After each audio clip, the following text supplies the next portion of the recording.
One of the biggest things when I talk to artists about, as far as things that are frustrating them or challenging them now, is a lot of them really just don't know who to talk to about getting shows. They don't know who to talk to about even about going to shows half the time. And once you can get those icebreakers out of the way, it really makes this a lot easier to do. It's never going to be easy. There's going to be tons of challenges. One thing you have to factor in when you're building lineups is that when you're dealing with local bands, there are going to be factors that you don't necessarily have to deal with touring acts, because touring acts, for the most part, especially when it's a touring package, are a well-oiled machine by the time they show up. They have the protocols to set up and tear down. They understand the etiquette as far as how much time to take in between sets. And there's a lot of that when you're a local band, you're still learning how to do.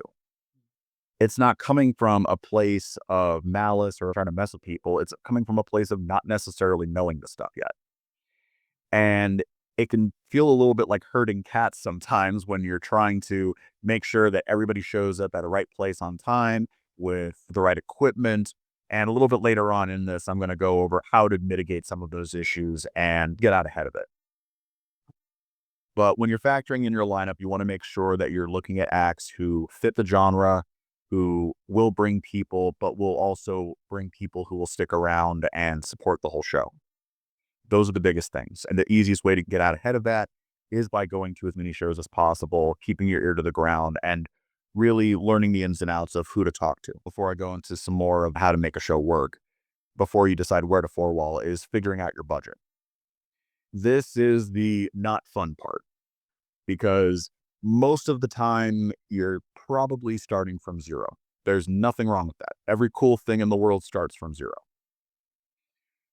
You never want to overpromise and underdeliver. You don't want to do that with a club. You don't want to do that with other bands, and you don't want to do that with your own bandmates. Let's say you've got your band and two other locals who want to play a show on a Friday night, and you've got a venue that holds 100 people that's willing to give you a bar percentage and food for playing the show. Versus the same night, you've got another venue that holds 200 people, has a bit of a bigger stage and a big green room, but it costs $500 to rent the room out. But that includes your sound and your security and your staff.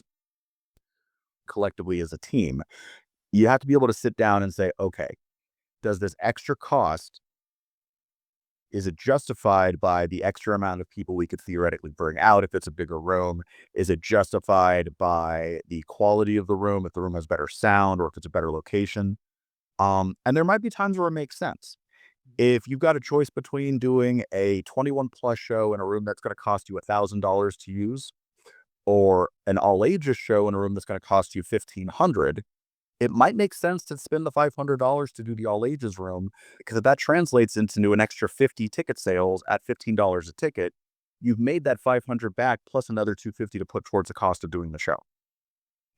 It really depends a lot on your audience. Also, the thing about all of these aspects is picking the right venue, the date, the lineup, the budget.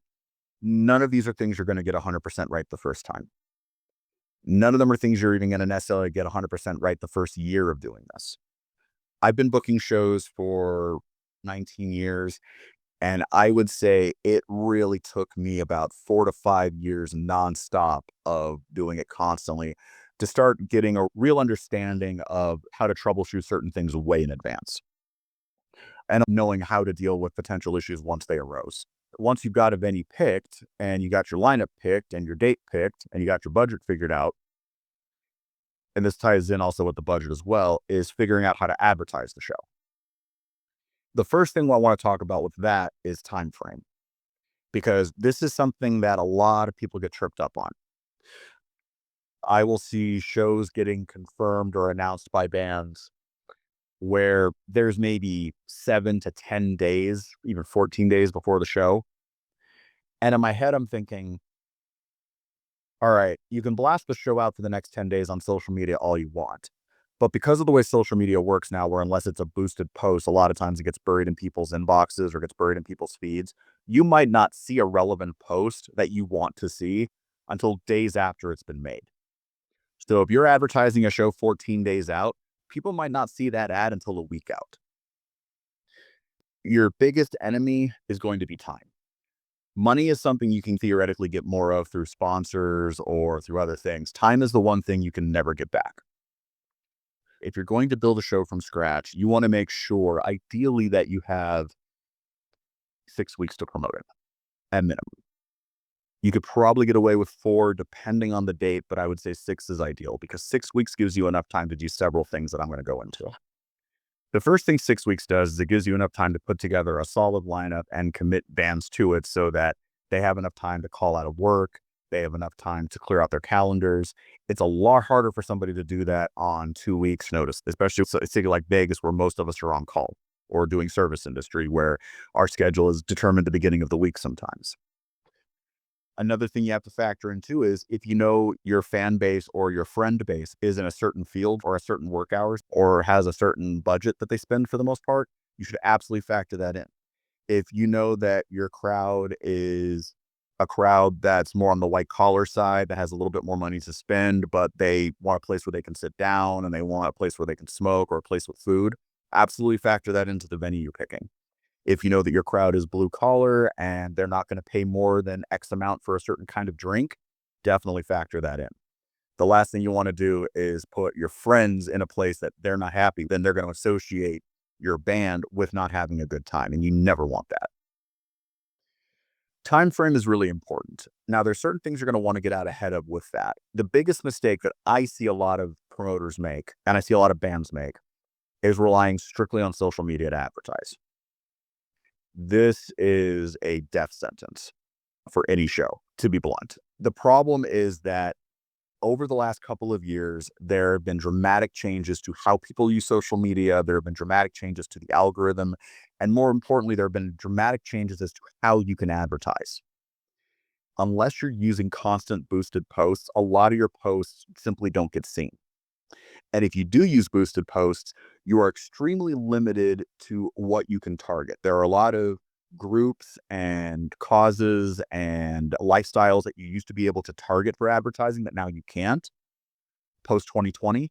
There are a lot of artists that do not even show up in Meta's search engine that are relevant artists because they haven't updated their artist lists in over a decade.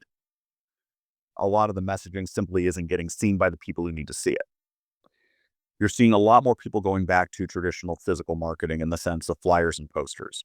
Now, I've run a street team for 19 years that is specifically flyered retail events and live events for concerts. Over the years, there's been a certain ebb and flow to how effective they are, but I have noticed in the last couple of years that they are increasingly not only more effective, but in some genres, they're pretty much vital. Anything on the punk or metal side, anything more aggressive, flyers are really imperative.